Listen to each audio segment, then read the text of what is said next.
Hello friends, welcome to my YouTube channel unique English learning में। अगर आप भी अपनी इंग्लिश को इम्प्रूव करना चाहते हैं तो आज के इस वीडियो में आपको बताऊंगा आप अपनी इंग्लिश को कैसे इम्प्रूव कर सकते हैं मूवीज़ के सबटाइटल्स की हेल्प से। तो आइए वीडियो स्टार्ट करते हैं। जैसे कि ये इससे पूछता है, तो क्या आप हमें इस लुक के बारे में बता सकते हैं? So can you tell us about this look? So can you tell us about this look? तो क्या आप हमें इस लुक के बारे में बता सकते हैं? जब हमने पहले बात की थी तो आपने उल्लेख किया था। When we spoke earlier, you mentioned. When we spoke earlier, you mentioned. यहाँ पे spoke वर्ड का जो यूज़ हुआ है, मतलब स्पीक की जगह spoke यूज़ करा है क्योंकि पास्ट की बात चल रही है। जब हमने पहले बात की थी तो आपने उल्लेख किया था When we spoke earlier, you mentioned. यह एक राजनीतिक बयान नहीं है, क्या ये सही है? यह एक राजनीतिक बयान नहीं है, क्या सही है? That this look is not a political statement. Is that right? That this look is not a political statement. Is that right? यह सही है मोरे, मैं राजनीतिक नहीं हूँ। That's right more, I am not political. That's right more, I am not political. यह सही है मोरे, मैं राजनीतिक नहीं हूँ। मैं सिर्फ लोगों को हंसाने की कोशिश कर रहा हूँ। I am just trying to make people laugh. I am just trying to make people laugh. मैं सिर्फ लोगों को हंसाने की कोशिश कर रहा हूँ। हंसाने के लिए जो वर्ड यूज़ हुआ है यहाँ पे, लाफ का वर्ड जो यूज़ था वो हंसाने के लिए, तो यहाँ पे लाफ यूज़ हुआ था लोगों को हंसाने के लिए। I am just trying to make people laugh. मैं सिर्फ लोगों को हंसाने की कोशिश कर रहा हूँ। ठीक है, तो फिर मुझे पता है आप एक हास्य अभिनेता है।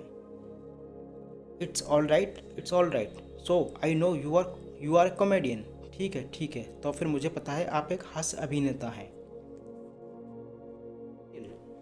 क्या आप किसी नई चीज़ पर काम कर रहे हैं? Have you been working on any new material? Have you been working on any new material? क्या आप किसी नई चीज़ पर काम कर रहे हैं? ये कुछ ऐसे वर्ड होते हैं जिनको आप अपने डेली यूज़ में ले सकते हैं। जैसे आप किसी से पूछ लेना चाहें, have you been working on any new material, मतलब किसी नई चीज़ पर आप काम कर रहे हैं। आप हमें एक चुटकुला बताना चाहते हैं। You want to tell us a joke? You want to tell us a joke? आप हमें एक चुटकुला बताना चाहते हैं। You want to tell us a joke? You want to tell us a joke? हाँ, या यहाँ पे जो इंग्लिश में थोड़ा से जो यूज़ करते हैं सेंटेंस, वो मतलब या, वाना, इन चीज़ों को शॉर्ट में कर दिया, मतलब यस की जगह या। हाँ, ओके, ठीक है। उसे एक किताब मिली। He got a book. He got a book. उसे एक किताब मिली। He got a book. एक चुटकुलों की किताब। A book of jokes. एक चुटकुलों की किताब। A book of jokes. जितना समय लेना है लो, हम पूरी रात चलेंगे। Take your time, we go all night. Take your time, we go all night. जितना समय लेना है लो, हम पूरी रात चलेंगे। अब जैसे इसमें ये वर्ड यूज़ हुआ है टेक योर टाइम, तो ये वर्ड आप अपने डेली यूज़ में ले सकते हैं। किसी भी कुछ कहना है, अगर उसको समय लग रहा था, बोल सकते हैं टेक योर टाइम। तो ये वर्ड्स काफ़ी यूज़फुल होते हैं, तो इनको आप अपने डेली सेंटेंस में यूज़ करा करिए। जितना समय लेना है लो, हम पूरी रात चलेंगे। Take your time, we go all night. ठीक है, यहाँ एक है। Okay, here's one. वहाँ पे इसको एक कोई चुटकुला मिलता है किताब बुक में, तो वो उसी के लिए बोलता है ठीक है, यहाँ एक है। Okay, here's one. वहाँ कौन है? Who is there. ये मतलब चुटकुला सुना रहा है। वहाँ कौन है? Who is there. अब जैसे कि हु इज़ देयर है, तो ये वर्ड भी आप यूज़ कर सकते हैं। जैसे कि किसी की आवाज़ आई आपको, तो आप बोल सकते हैं हु इज़ देयर, कौन है वहाँ पे, या वहाँ कौन है। तो इस तरीके से आप इनको यूज़ कर सकते हैं अपनी इंग्लिश को इम्प्रूव करने के लिए। वहाँ कौन है? Who is there. यह पुलिस है ma'am. It's the police ma'am. It's the police ma'am. यह पुलिस है मैम। आपके बेटे को एक शराबी ड्राइवर ने मारा है।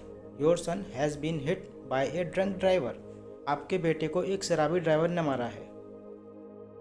Your son has been hit by a drunk driver, मतलब वो ये इनको एक चुटकुला सुना रहा है इस टाइप का कि आपके बेटे को शराबी ड्राइवर ने मारा है।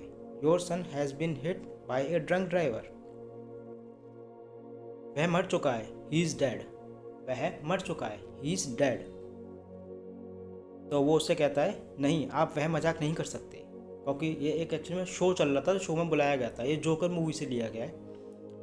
नहीं, आप वह मजाक नहीं कर सकते। No you can not joke about that. No you can not joke about that. नहीं, आप वह मजाक नहीं कर सकते, वो उसको मना करता है। इस शो में हम इस तरह का हास्य नहीं करेंगे। That's not the kind of humour we do on this show. That's not the kind of humour we do on this show. हम इस शो में इस तरह का हास्य नहीं करेंगे। हास्य के लिए जो वर्ड यूज़ किया गया है ह्यूमर, ह्यूमर मतलब हास्य। ठीक है, मुझे माफ़ कर दो। हाँ, मुझे माफ़ कर दो। Okay, I am so sorry. I am sorry. या आई एम सॉरी। ठीक है, मुझे माफ़ कर दो। हाँ, मुझे माफ़ कर दो। Okay, I am sorry. या आई एम सॉरी। अब जैसे कि इसमें कुछ वर्ड्स थे जो मैं आपको वैसे अलग से बताऊंगा, क्योंकि आपकी वोकेबुलरी जितनी स्ट्रांग होगी आप मीनिंग को उतना अच्छे से समझ पाएंगे, सेंटेंस को समझ पाएंगे, इंग्लिश को समझ पाएंगे। तो आप अपनी वोकेबुलरी को थोड़ा सा स्ट्रांग करिए। जितने भी मीनिंग्स हैं उनको याद करिए, वर्ड मीनिंग जितने भी हैं उनको याद करिए, क्योंकि वर्ड मीनिंग आप जितना ज़्यादा याद करेंगे आपकी वोकेबुलरी और स्ट्रांग होगी, आप इंग्लिश को अच्छे से समझ पाएंगे। जैसे कि इसमें अबाउट, अबाउट वर्ड का यूज़ होता है वो किसी के बारे में, किसी के बारे में हम बात करते हैं, वहाँ पे अबाउट का यूज़ होता है। लाफ मतलब हंसना, जैसे लाफिंग, लाफ मतलब हंसना। टेक मतलब लेना, जैसे टेक ब्रेक, एक हमें मतलब ब्रेक लेना चाहिए। टेक लंच, खाना लेना चाहिए। तो इस तरह टेक का यूज़ होता है। ह्यूमर मतलब हास्य, हास्य के लिए ह्यूमर का यूज़ होता है। दोस्तों, आज की वीडियो को हम यहीं ख़त्म करते हैं, और अगर आपने हमारे चैनल को सब्सक्राइब नहीं किया तो इसको सब्सक्राइब करिए, और वीडियो अच्छी लगी हो तो इसको लाइक करिए।